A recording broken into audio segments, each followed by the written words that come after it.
So I can see the boss is getting pretty angry right now. And yeah, it is not really happy, so let's try to kill it.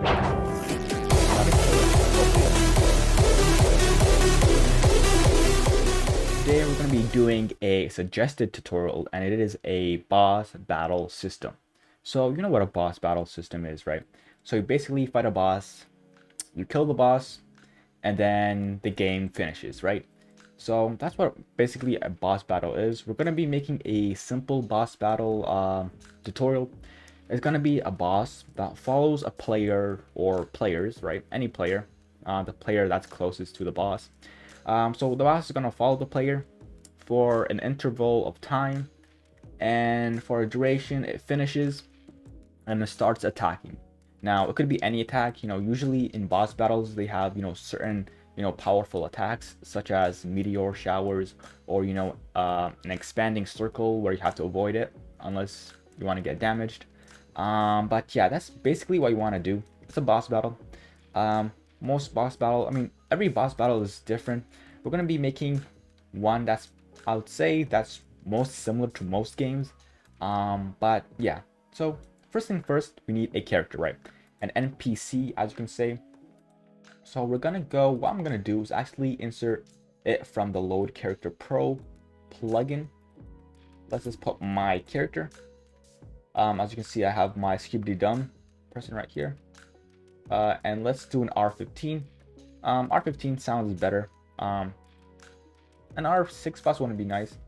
Okay, as you can see, it's kind of weird, but if you play it, it should fix. I don't know, it's kind of weird. Sometimes it's like that. I might need to spawn it again. Or insert it again. It's good, yeah. It's just weird, I don't know, whenever I insert it. Let's try to insert it again. That's weird. Okay, let's do. Alright, whatever. This will do. So this is gonna be our example boss for the tutorial. It's gonna be me. I wonder if I can put like my. Let's do a reactive metal boss. Actually, no, why not? Let's do a reactive metal boss. It's also a bit glitchy, as you can see. But whatever. It's the same thing. So this is our character. You can use Load Character Pro. And it's gonna be needing a few stuff. So first, we need a following system script. And secondly, we do need an animation. Now, actually, if you go here, there's an animate script. But since it's a local script, it won't actually work. I think what happened is the plugin got the character from like the client side or something. So this is a local script. It won't work on the server. It's basically the same animation script you would find on like a NPC model. So what I have here is actually, if you go, actually I have it in my recent models. This is the one you want to use if it's an R15 one. Usually you want to use an R15 because an R6 boss kind of sounds boring. I don't know. I prefer an R15 boss, so we're going to do an R15 boss for this tutorial. Otherwise, just use like an R6 model. This one is an R6 model, so you can use that. I'll be linking them both in the description. They're not my model, but we will just use these scripts inside. So these two scripts are pretty important. So as you can see, this script right now, this script right here is the animation script. So let's rename this to animation script. And it's actually very similar to the animation script I just showed you a second ago, except this is on the server side. And it has a few changes, but it's whatever. It's the same thing. What is important though, as you can see, there are values here. These are all the different animations, such as idle or the walk. And inside them, you have the actual animations, and you can actually change it to whatever animation you want in case you want to change like the walk animation, for example, or the idle animation, for example. There's two animations here, but it's whatever. So these are the default animations. Now you definitely can add new animations. What you can do is like have an attack animation. So whenever the boss attacks, you can have their own animation. You can load it in. So for example, if we duplicate this, let's just call this attack.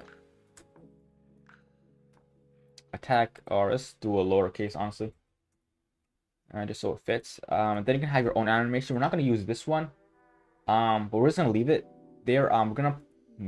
We're gonna work on this on the last part of this video, so don't worry about it now. I'm gonna show you how you can actually add like Roblox emotes as, you know, animations in your game, because you can actually do that. I'm gonna show you at the end of the video, so stay tuned. Anyways, the second script is the follow script, so rename this follow script, and inside is a pretty simple script. All it does is follows the closest person, the closest player to the NPC. We're gonna be modifying this because actually I want to show you. So we have these two scripts: copy or cut into the boss you want. So this is the boss character. Let's paste it into this. There are two main scripts. After that, we don't need whatever. Let's leave it here. So this is our boss. Let's play and let's see how it works. So if we go close to it, as you can see, it's following us. I'm not sure why it's not animating. That might be a weird reason it's not animating. Yeah, it's an R6. Okay, whatever. Let's put... I don't actually have an reactive metal R15 model. So we're just gonna use a lower character at the end of the day. We'll use this. As you can see right here, but it is better. I mean, you can have your R6 animations too, but we want to use R15. So copy and paste these two scripts and remove this, and just use ourselves as the boss character. All right. I actually didn't realize it was R6, but it's whatever. So as you can see, it's animating the idle animation, and it's now following us because we're the closest player to the boss. Alright, so obviously it doesn't look like a boss. It looks like more like a minion or a NPC, just a normal NPC. So usually boss battles, the boss are usually like 10 times bigger. What you can do is, instead of scaling this, because this won't work. So let's say you scale this actually won't work. So if you play this right now, it'll actually come back to its original size. As you can see, it's the same size, nothing has changed. The reason is I have no idea why it's like that, but it's probably have to do with something with the humanoid or something like that. So in the humanoid, as you can see, click on it, and there are some descriptions here. So there's body depth scale, body height scale, body width, and head scale. So these are the things that actually define how big a character is. So in this case, let's actually select depth, height, width, and head. Let's change this all to let's change it to 2.5, for example. As you can see, it got bigger. That's what we want. That's good. And you know what, let's delete Scribbly Dumb. Sorry, Scribbly Dumb, but I'm gonna have to delete you just so the boss looks clean. Actually, we can have a Scribbly Dumb boss battle. That would be nice. That'd be pretty funny, actually, if you actually do. But for the sake of the tutorial, we're going to make an original boss battle system. So as you can see, it's 10 times bigger now. Well, it's actually 2.5 times bigger. But that's how you actually change the size. So you just go on humanoid and change like the body depth, height, and head scale, all of that. If it's too fast, what we can do is go on box speed, and you can make it like 13, for example, to make it slower.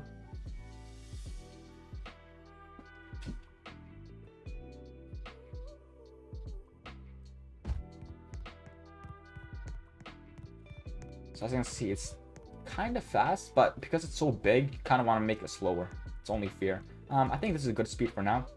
If you want to make the little name tag right here disappear, you can rename this to nothing, or what's a better idea is to go on distant display type and change it to none. Now, for now, the last thing you really want on the boss is a custom health bar. Now, fortunately for us, I have made a custom health bar tutorial before, so you can watch that if you want. But we're just going to insert the model that I made on that tutorial. So we're going to go on Toolbox and go on My Models. I have the model. I'm going to search up overhead health bar GUI. So this is the health bar GUI. And now all you have to do is basically set it up. So ungroup this.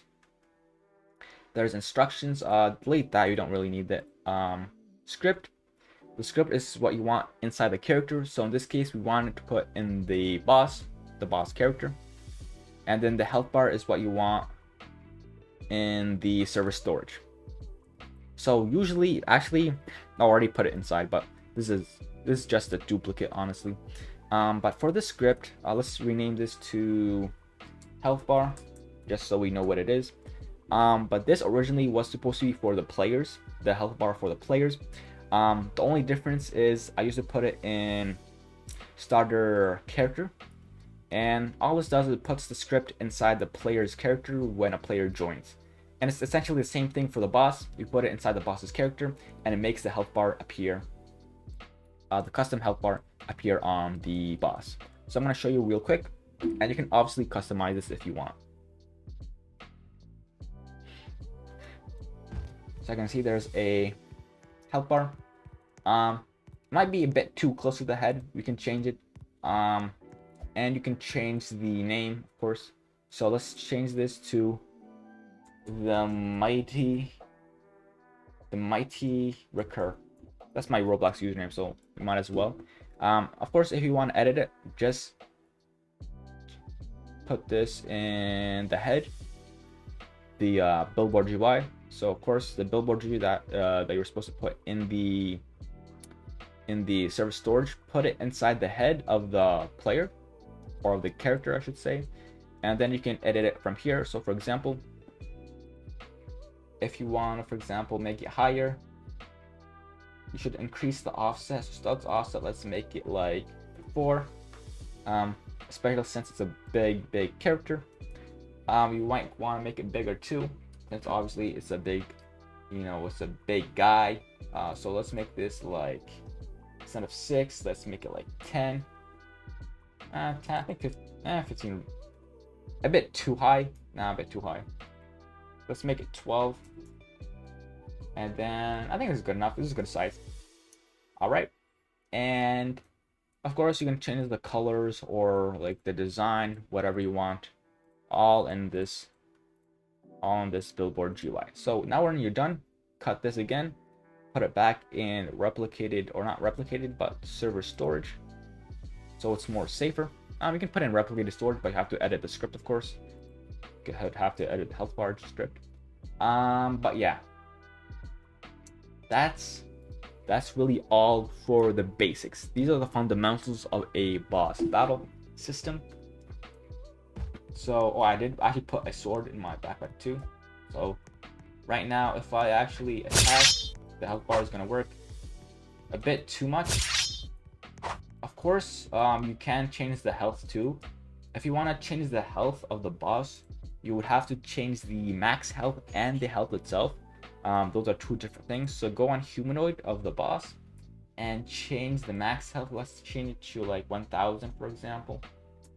Right? You'd have to change the max health and the health.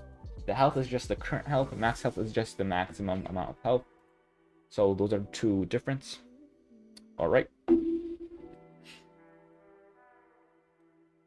As you can see, it has more health. Now when we attack it with the sword,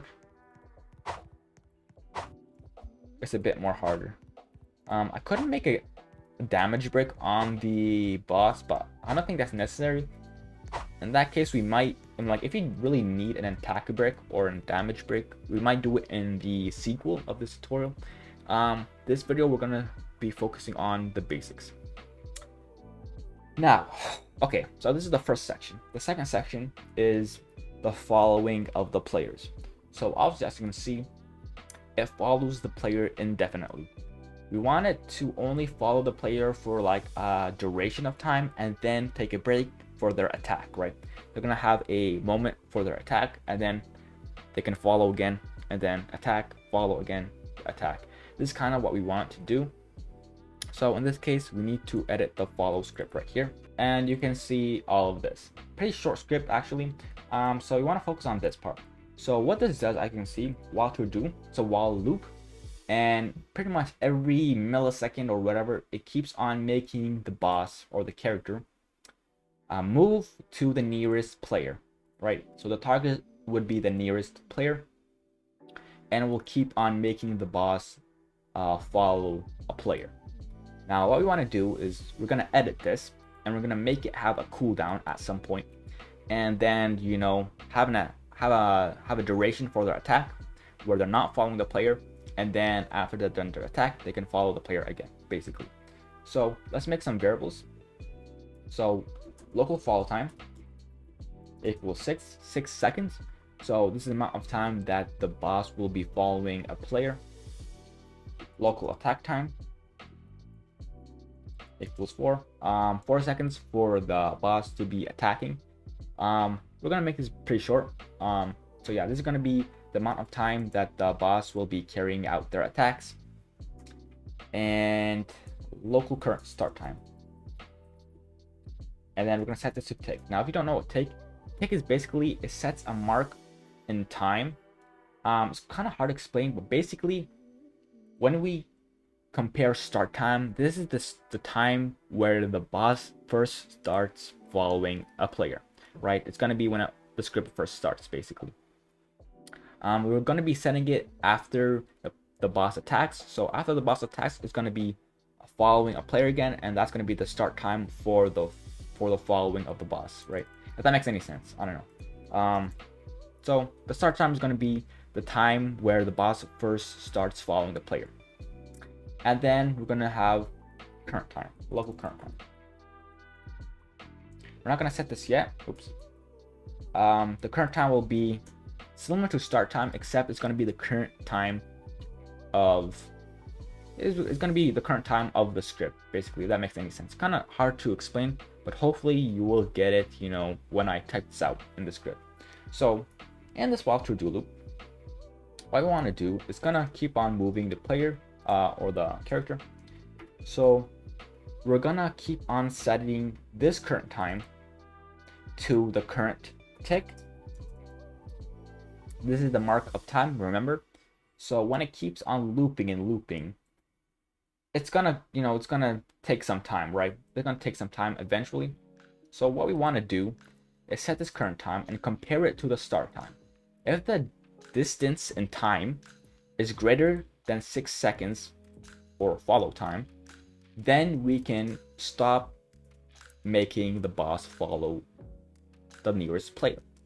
So if current time minus start time is greater than or equal to follow time, then if the distance that has passed since the start time has been more than the follow time, which is 6 seconds, then we can stop the boss from moving, and then we can carry out the attack.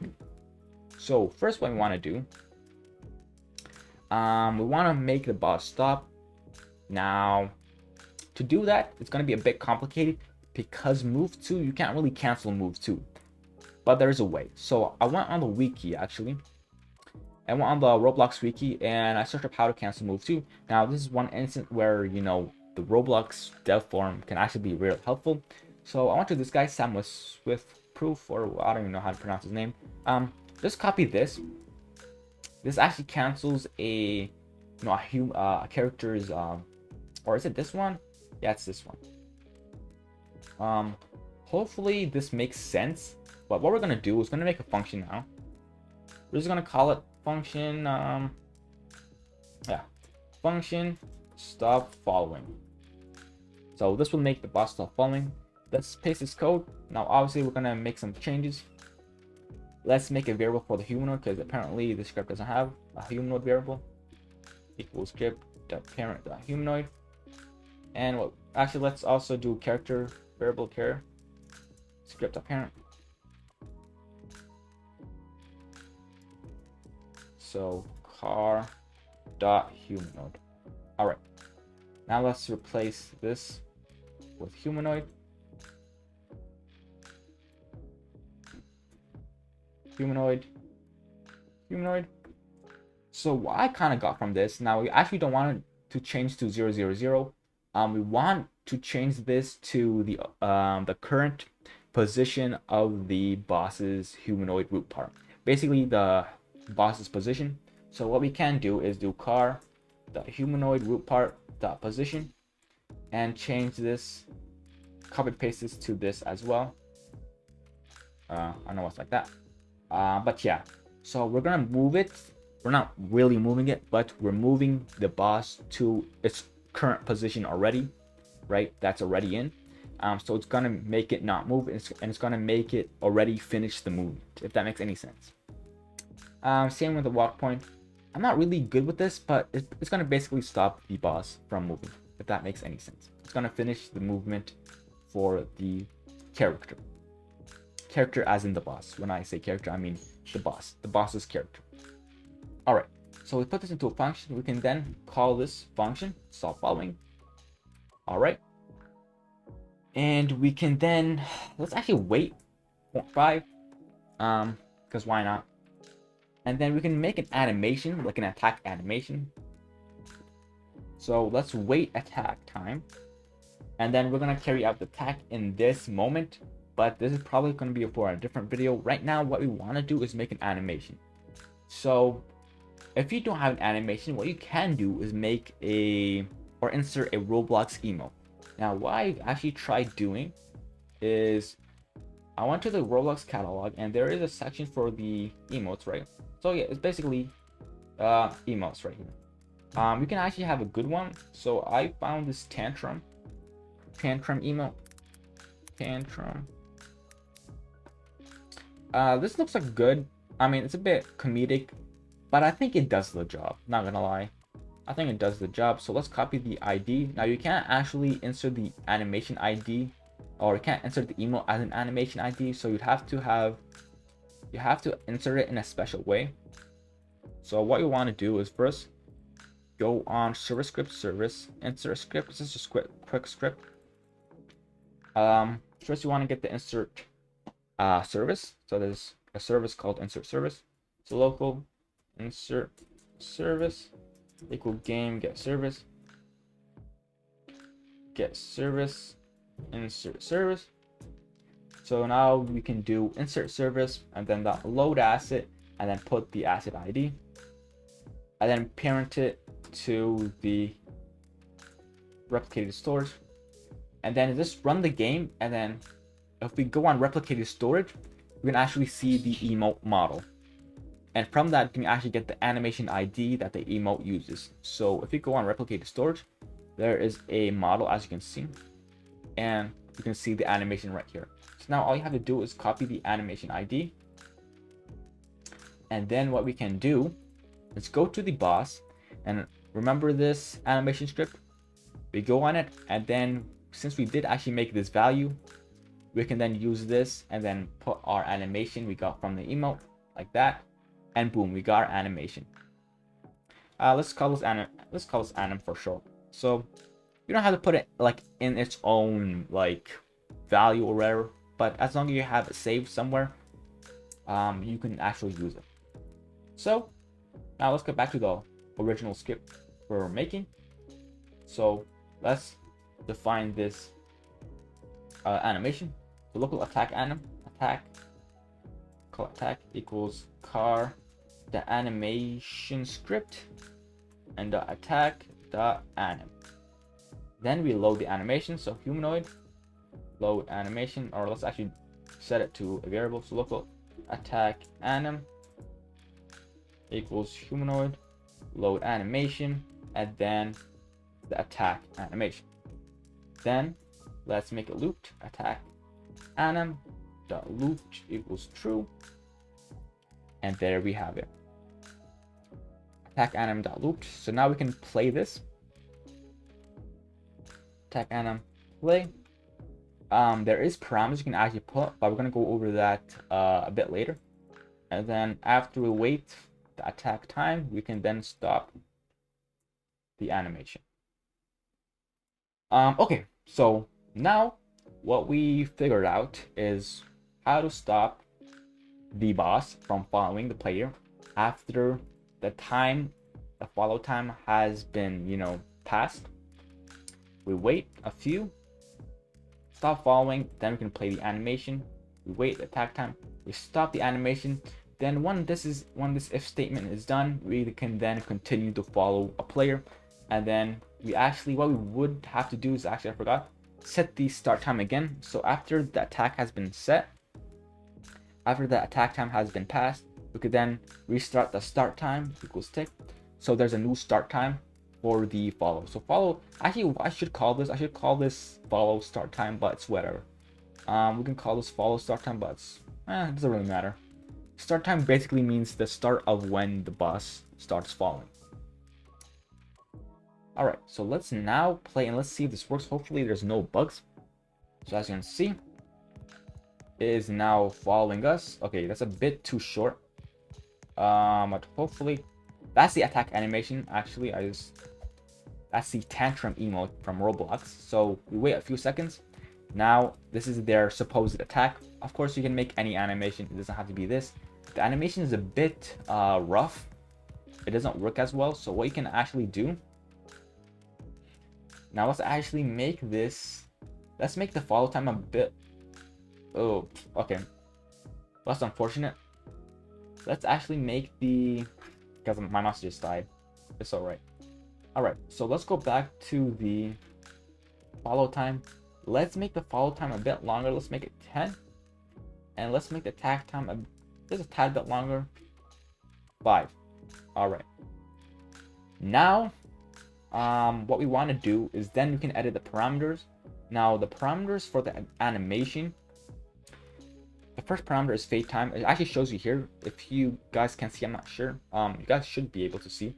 There's a little thingy right here. It shows you the parameters for the function. So for play, animation play, there's a fade time. I just put this at 1 usually. Then the weight. The weight is how dramatic it could be, I guess you can say. It's kind of hard to explain, but the higher it is, the more, I guess you can say, the more dramatic it is. I don't know. Let's put it at 10 because 10 is nice. And speed, leave it at 1. I think it's good at 1. So we can then try and test this out. But you know, those are just parameters you can play around with. So if we actually fall, let's trigger it. I can see it's much more, you know, dramatic. The animation is much more, you know, much more. I don't know how to explain it. It's better. The animation is better. Okay, like. So I can see the boss is getting pretty angry right now. And yeah, it is not really happy. So let's try to kill it.